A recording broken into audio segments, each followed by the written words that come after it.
Hi, everyone. I want to start this introduction to the study of religion by asking the question, what exactly is religion? How would you define religion? It's one of those things that you think you would recognize when you see it, and you probably do, but when you try to make a definition, it turns out that it's not quite as easy as you might imagine. A lot of smart people over the years have tried to define religion, and some of the definitions are better than others. If you'll look on the class website under week one, there's a link there that says proposed definitions of religion. And I'm going to read some of these, and you can look at them and think about them. And in fact, in our discussion this week on the discussion board, one of the things we'll be talking about is which of these definitions of religion do you like, if any of them. Would you have a better definition of religion? But let's go ahead and jump in with some different definitions of religion. Well, first from the dictionary. The Oxford English Dictionary defines religion as action or conduct indicating a belief in, reverence for, and desire to please a divine ruling power, the exercise or practice of rites or observances implying this, a particular system of faith worship. All right, well, that's a definition of religion. Problem is that there are religious traditions that don't talk about a divine ruling power, so that this definition wouldn't exactly fit them. And a particular system of faith worship, is faith something that's required in religion? I don't know. Okay, here's another definition. This is from the distinguished sociologist Emile Durkheim, scholar of religion. He says, a religion is a unified system of beliefs and practices relative to sacred things, that is to say, things set apart and forbidden. Beliefs and practices which unite into one single moral community called a church, all those who adhere to them. Well, right off the bat, a moral community called a church certainly doesn't apply to every religious group. They would call their communities other things besides churches. But setting that aside, are sacred things necessarily things that are set apart and forbidden? They certainly are in some cases, but in every case, I'm not sure. All right, let's look at another definition by William James. William James is another scholar of religion, defines religion as the feelings, acts, and experiences of individual men, and I would add and women, in their solitude, so far as they apprehend themselves to stand in relation to whatever they may consider the divine. Well, this is a definition that focuses on the individual, but it doesn't say anything about religious communities, and most religious traditions involve some interaction with the community. In fact, for many religious traditions, you can't even practice a religion apart from community. So this is a definition that is, I think, a little bit lacking in that regard. Okay, Friedrich Schleiermacher says, religion is for you at one time a way of thinking, a faith, a peculiar way of contemplating the world, and of combining what meets us in the world. At another, it's a way of acting, a peculiar desire and love, a special kind of conduct and character. So for Schleiermacher, religion sometimes is one thing, sometimes it's another, and certainly he's right that there are different aspects or personal aspects, interactive aspects of religion, but there's not a whole lot of definition in that. Another famous definition of religion, or maybe more of a description of religion than a definition, is by Rudolf Otto, who wrote a famous book that's translated into English as The Idea of the Holy. And he says that the holy, or the sacred, is, and then he uses these Latin words, mysterium tremendum et fascinans. Mysterium tremendum et fascinans. I actually like this definition, or this description anyways, and I'm sure I will say it from time to time over the course of the semester. Mysterium is a mystery. Religion is a mystery. That makes sense. Tremendum doesn't mean tremendous. It means something that makes you tremble, something that makes you afraid. Because This mystery is supernatural, and it's something beyond our ordinary experience. And so it frightens us, but at the same time, et means and, fascinans, it fascinates us. So religion is something that can make us afraid, can make us fearful, but it can also be something that attracts us in some way. If it didn't attract us in any way, there wouldn't be any adherence of religion. Think of the story of Moses and the burning bush. Moses turns aside, this is in the book of Exodus in the Hebrew Bible. Moses turns aside because he sees a bush burning. It's on fire, but it's not consumed. He says, oh, this is weird. I'm going to go check this out. So he goes and he looks at it, and it turns out that what he's seeing is a theophany. It's a manifestation of God in ordinary things. And the burning bush, how does he react? He falls on his face before the bush. So it's something that terrifies him, but it's also something that fascinates him. The burning bush, he was attracted to look at it in the first place. So hang on to this little definition, Mysterium Tremendum et Fascinans by Rudolf Otto. It's not a complete definition, but he's onto something, I think. Ninian Smart, another scholar of religion, takes Otto's definition and then adds ideas of inner enlightenment or mysticism to it. Okay. Timothy Fitzgerald has another definition. The term religion is meant to be neutral and apply to all cases, leaving out a faith commitment in the method of study. However, it still imports a host of assumptions that can distort the object of study. Chief among them, the assumption that religion is about human responses to the divine. Okay, you'll have to think about that one a little bit. So go look at the webpage and read over that one. But it's kind of interesting. He says it's supposed to be, a definition should be broad and cover all the different phenomena that we think of as religion. We think of Christianity, we think of Islam, we think of Buddhism, we think of Hinduism. These are just some examples of religion. What kind of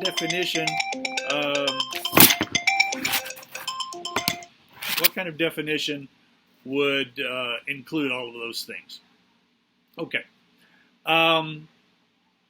Our textbook author, Victoria Arobshiro, defines religion as follows. A religion is a dynamic cultural complex with positive or negative impact that stakes a claim to legitimacy based on a foundational connection to reports of hierophany. Wow. That's some definition. Hierophany is a manifestation of the divine or of the holy. Again, you'll have to look at that one and see what she's talking about there. You have to kind of ponder it in your mind. I saved one last definition by Houston Smith. I'll save that for later. And it's not necessarily because I think it's the best definition, but because I just like the definition. I think it's a fun definition, and it's sort of an encouraging definition for those of us who like the study of religion. Okay, now, even if we can't come up with one single definition of religion that we are completely happy with, we can certainly define religion in some ways. So I think that there are some definitions. There are some ways to define religion in terms of what it must include. And so I would say there are 4 necessary components of religion. Number 1, a religion must have adherents. It has to have followers. If nobody follows a religion, it's not really a religion. It's a make-believe religion. It can be a religion perhaps of the past, and there aren't any adherents anymore. So it used to be a religion, but it's not anymore. So one thing a religion has to have is followers. I remember one time I worked with a guy who claimed that he was a member of a religious group called Disciples of Digital Awareness. Well, he was a computer programmer, and he was kind of a nerd. So Disciples of Digital Awareness. It wasn't a real religion. He just made up the name. And so it's not a real religion, but it's because it didn't have any real followers. All right, a second necessary component of religion is beliefs. People who follow a particular religion have a certain set of beliefs. These beliefs distinguish them from others who are not members of the religion. They may share beliefs with people who are outside their religion. They may be with people who are members of other religious groups or members of no religious group. But there are certain specific beliefs that characterize the followers of a particular religion. All right? A third component that's necessary to call something a religion, in my opinion, is practices. There have to be certain practices that people follow. What are the rituals? What are the rites that people follow? What are characteristics? What are holidays that are observed? These different types of practices are necessary components of religion. And finally, the fourth necessary component of religion is some concept of a reality or realities beyond ordinary human experience. All right, some concept of reality or realities beyond ordinary human experience. That might be called the divine or the supernatural. It might be called God, or it might not be called God. Buddhists don't talk about God, but they certainly have a concept of reality that's beyond the ordinary human sphere of life. So these are the necessary components of religion. Now, there are two other words that I want to define that are important in the academic study of religion, and that's what we're doing. We're studying religion from an academic standpoint. The last thing I want to do, and I intend to do in this class, is to say that my religious beliefs are the ones that you should have, or you shouldn't hold certain religious beliefs. Not at all. What we're looking at here, we're doing a survey of different religious traditions, and one of the things I want us to focus on is the things that religions have in common. Too often, I think, we focus on how different religions how they differ from one another in their beliefs and their practices. And certainly religions are different, otherwise they wouldn't be different religions. But I think over the course of the semester we'll find that religions, people from different religious traditions actually have a lot in common with one another. And sometimes people in one religious tradition will have more in common with somebody from another religious tradition than with other people within their own religious tradition. So that's kind of an interesting phenomenon as well. Okay, two words that are important to know, and we're going to use them in a very specific way in this class. The first is the word myth, M-Y-T-H, myth. Most commonly in ordinary English usage, myth is used of the stories of Greek and Roman or Norse gods, Zeus or Jupiter or Apollo or Thor or Odin, people like that. And that certainly is mythology, but that's not how we're using the term here. It's too narrow for the way we want to use it in this class. Also, the word myth is sometimes used to refer to something that is untrue, as in Thurber's story about the unicorn in the garden, where the man in the story says, the unicorn is a mythical beast. And by mythical, he means imaginary. It doesn't really exist. Well, for scholars of religion, myth is a narrative that recounts sacred history, usually involving divine beings or semi-divine beings, or perhaps cultural heroes. So a myth is a story, all right? It's a story, it's a divine story that is intimately involved with the telling of religious truths. Okay, so that's myth. A second word that I want to define for our purposes in this class is the word cult.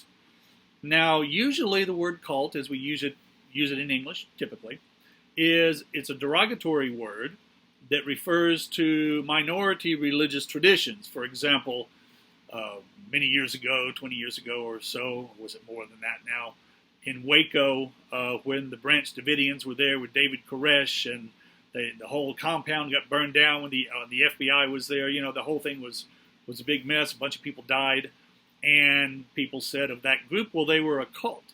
Well, for our purposes in this class, they were a minority religious group, not cult in the sense, not a cult in a derogatory sense. The word cult is actually used by religious professionals to refer to worship practices. So we talk about the cult of ancient Israel.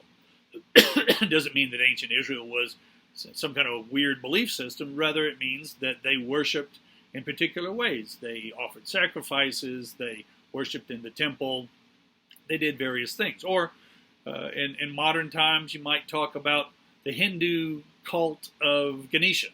All right, Ganesha is a Hindu god, and the cult of Ganesha just means the worship practices surrounding the adoration and the honor shown to the Hindu god Ganesha. So cult refers to worship practices. Often these worship practices are seen as sacred drama. So when the Jews celebrate Passover, they are acting out in some way the Exodus event, the deliverance from the Egyptians.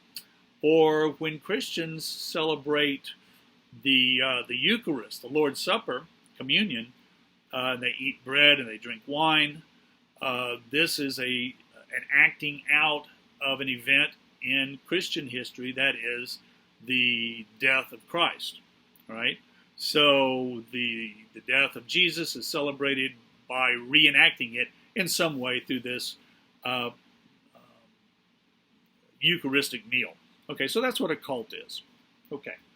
I think the last thing I want to say for right now is that in this class we will be following a phenomenological approach. Let me say that again. Phenomenological.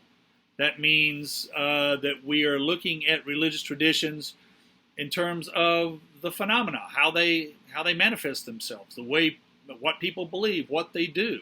We're not going to evaluate their truth claims. This religion is right, that religion is wrong. We're not going to do any of that. We're going to try to avoid value judgments. Now, it's impossible to avoid value judgments in all cases because there are some religious movements that tend towards violence.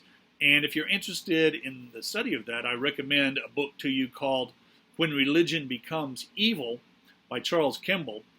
And he talks about different religious traditions, major religious traditions that have fringes that go off and tend towards doing evil things and teaching their followers to do evil things. But the religious traditions as a whole don't do this. And so we're going to avoid the terms cult and sect in a pejorative sense. I think that's pretty much all that I want to say for right now. If you will look at your textbook, you'll notice that on the class website for this first week, you're supposed to read the first chapter of Arob Shirow's book, Introducing World Religions. Right?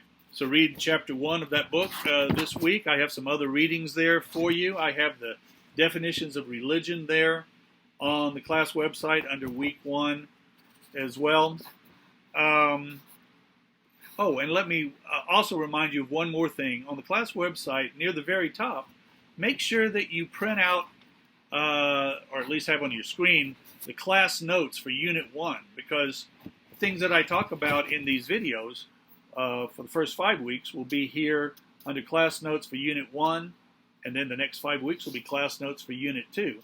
And I'm not going to talk about every single thing that's in the class notes. For example, I could talk about sacred and profane. I could talk about sacred time, sacred space, things like that. But that's all covered in your class notes. And those are things that we'll be discussing as well as we move throughout the class.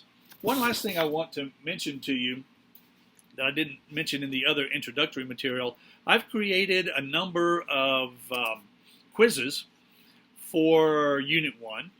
I think there are 5 different quizzes, and they're already available on Blackboard, and you can go in and take these quizzes. These quizzes are purely for practice. They're not going to be graded. You can take them multiple times if you want, and they're multiple choice. So it'll ask you a question, you answer it to the best of your ability, and after you answer all the questions, it'll tell you the right and wrong answers, and you can go back and take the quiz again if you want to. And these are all in preparation for the first test, the Unit 1 test, which will be in about 5 weeks. So I encourage all of you to take these quizzes. I can always tell on the first test which students did the quizzes and which ones didn't. A word to the wise, many of these questions will show up again on that first test. So not all of them, obviously, there's too many of them, but I encourage you to look at those quizzes. Okay, that's all I'm going to talk about for now. So thanks a lot, and I look forward to meeting some of you online on Thursday at noon or Friday at 5 o'clock, and also talking to you on the class discussion boards on Blackboard.